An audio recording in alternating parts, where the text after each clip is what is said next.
My name's Ashley Vargas and I go by Mija. I was born and raised in Long Beach, California, and this is my story.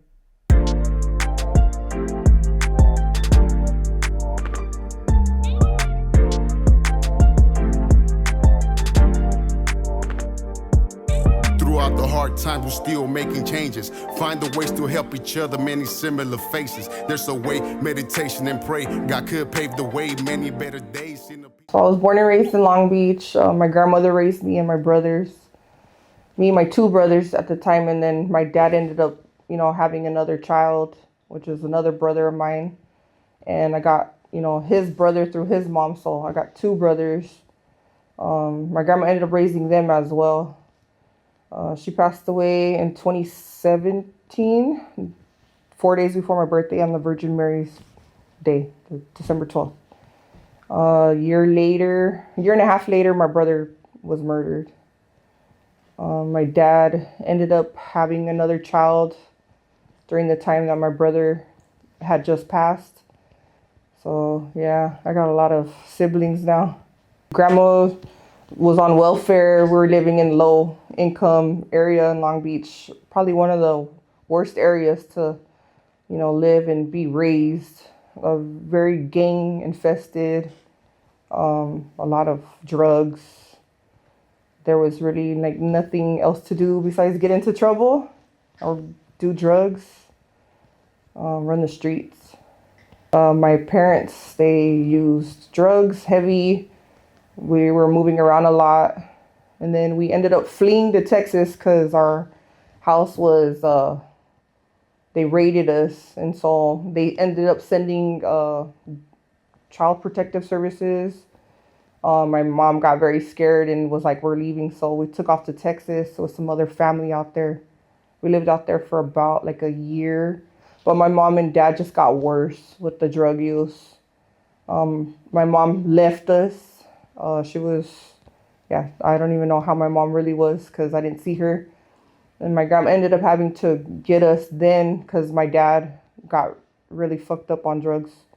And then we had to come back out here to California with our family that we have out here. That was really hard stuff to go through. And then my grandma ended up getting guardianship of us. My parents had to sign us over. That way my grandmother could get help for us and welfare and all that.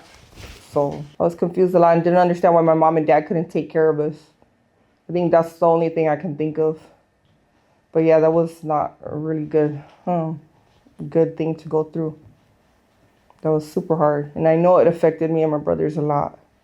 But grandma raised us. She raised me all the way until she passed away. So I'm still her baby no matter what. How old were you when she passed? My daughter, she was about 8. So I want to say I was a little bit older than my brother, so probably 20,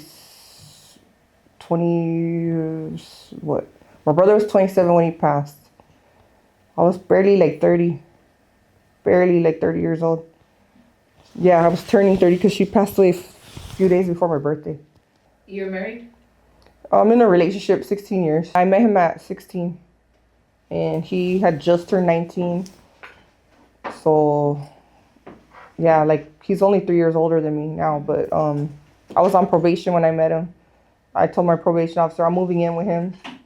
So I left my grandma's at 16 and moved in with him and then stayed with him and got off probation, had my daughter. I graduated, but through a little program through the Long Beach Unified. It wasn't even really legit, so it was not good. Not good. I don't even know. I think I might have to go back and go fix that stuff. I was 13 years old and I started getting into trouble. Started with using marijuana and then running off with my friends and going out and partying in clubs in Hollywood. And, my friends were sneaking me in, and then it was alcohol. And then I started getting into drugs, hard drugs, meth, crack, ecstasy. And next thing you know, I got into a fight and got put in juvenile hall. And I got put on probation.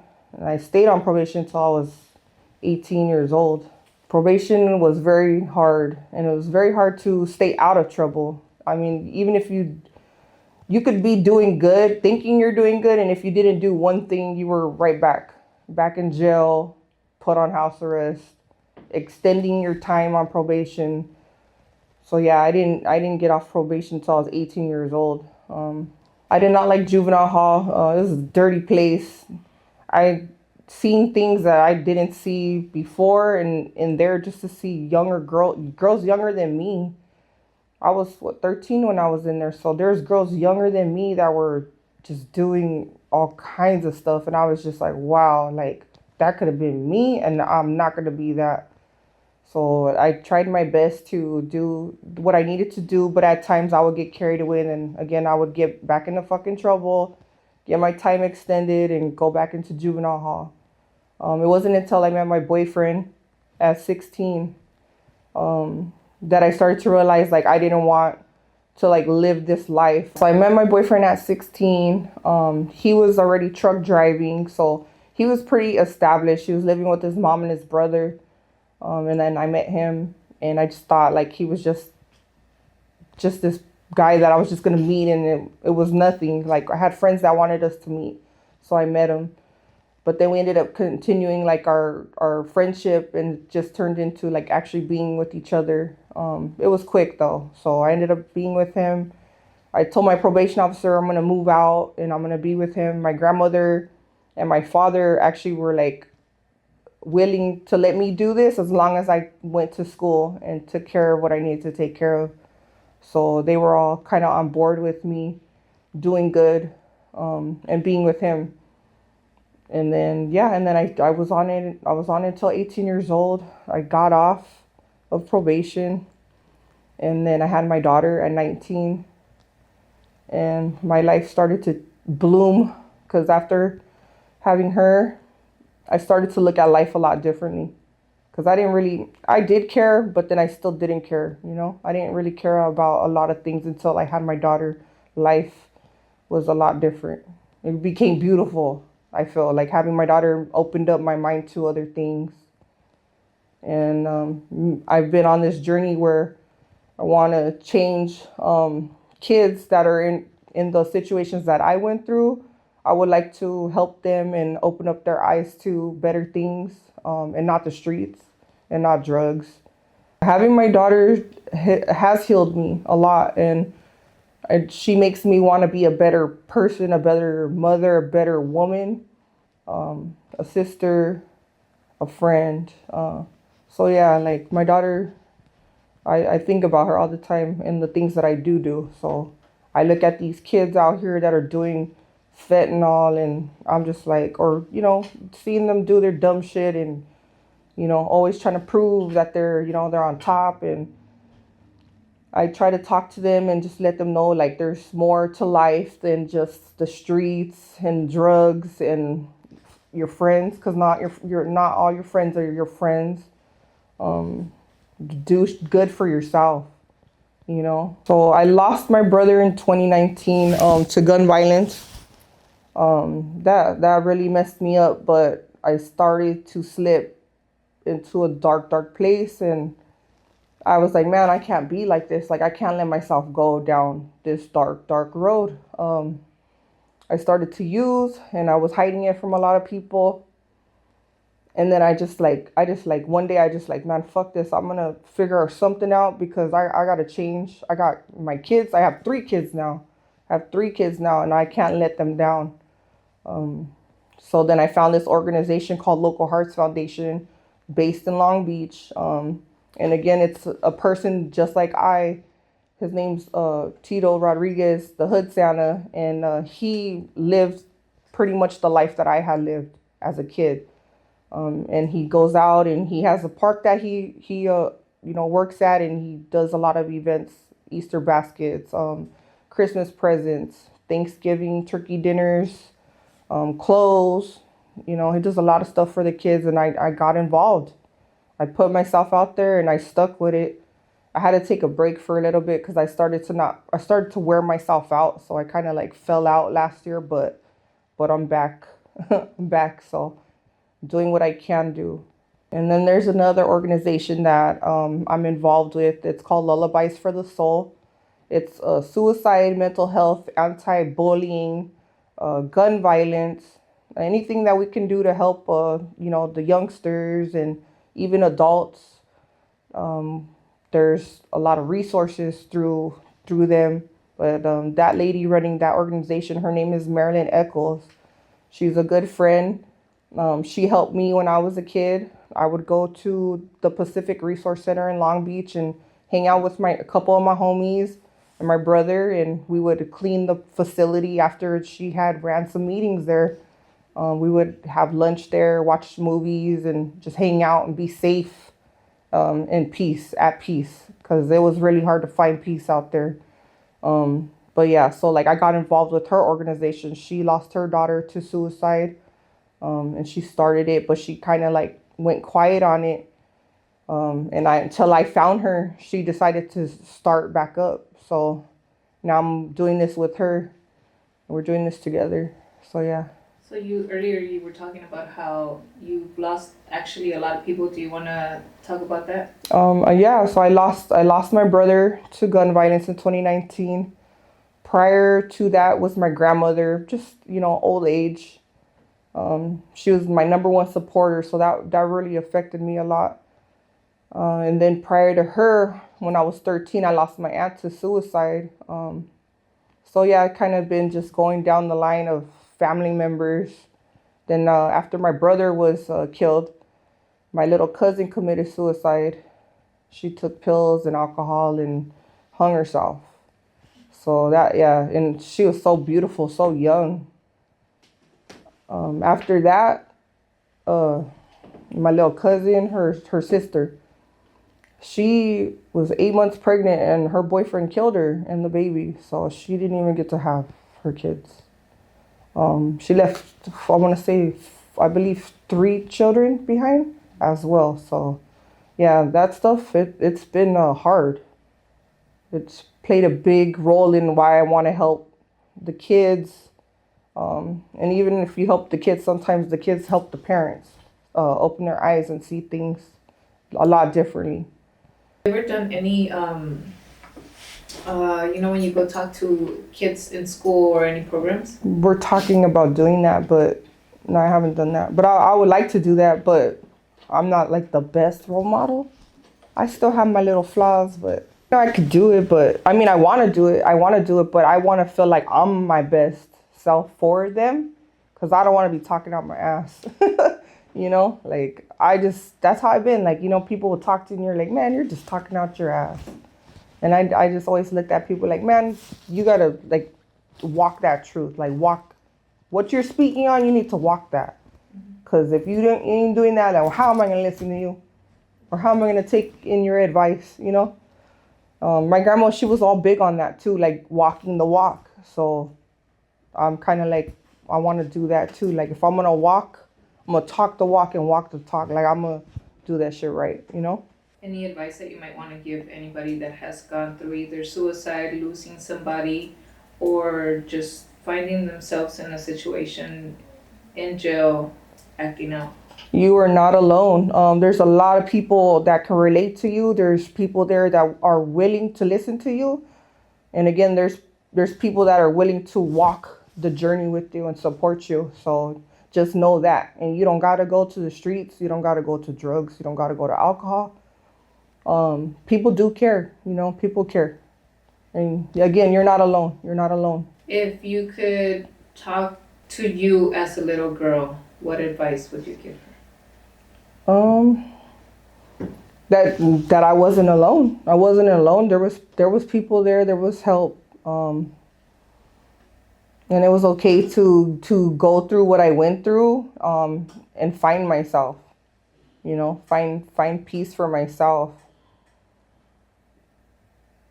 And I was loved. I was loved no matter what, My grandmother loved me, so I know that. How you got to that point where you were just like, I'm not gonna hold a grudge towards him? I think just understanding people, that everybody has their parts in their life of them going through traumas. So it's okay to kind of understand and sympathize for them, For who? for my parents, you know, because I know they had rough lives too. You know, they have their traumas, and you know, I love my mom and my dad, and I respect them no matter what decisions that they have made. My dad's still struggling right now with his addiction, and he's in jail right now. So I don't know what's gonna be in store for him, but I'm very proud of my mom, super proud of her, because you know a lot of people doubt people that have those addictions, and people think people are just gonna be selfish and not change. You know, so I'm really proud of my mom. I'm happy I have her now, you know, because I've been going through a lot of stuff. You know, the last couple years, there's been a lot of shit, but my mom was there. I was able to call her when I needed her. So I think forgiving your parents, it's okay to forgive them. It's okay to put your pride down. You don't gotta be tough all the time, you know. And as badly as you want your parents to love you, they want you to love them just as much. I want to send this message out to my dad. It's time to change, man. It's time to do good and stick with your family, because you can't be in there and we're out here like, what the fuck, you know?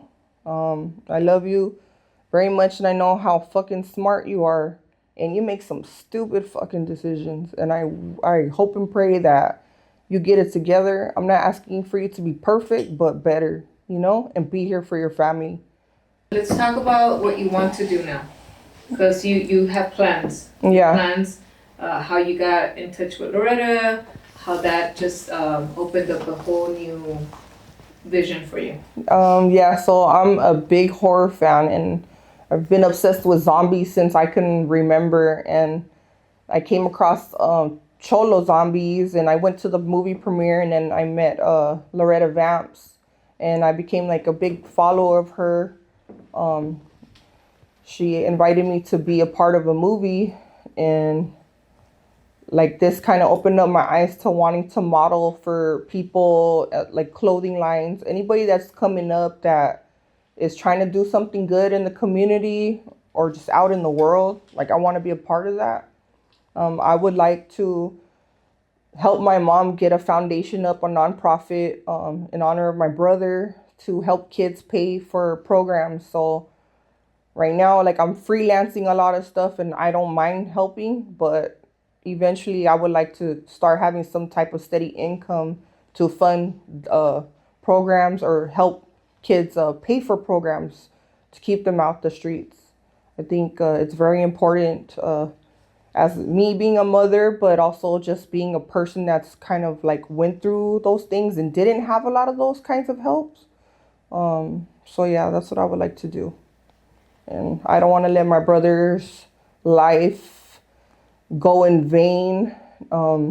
Anything and everything I do is in honor of him.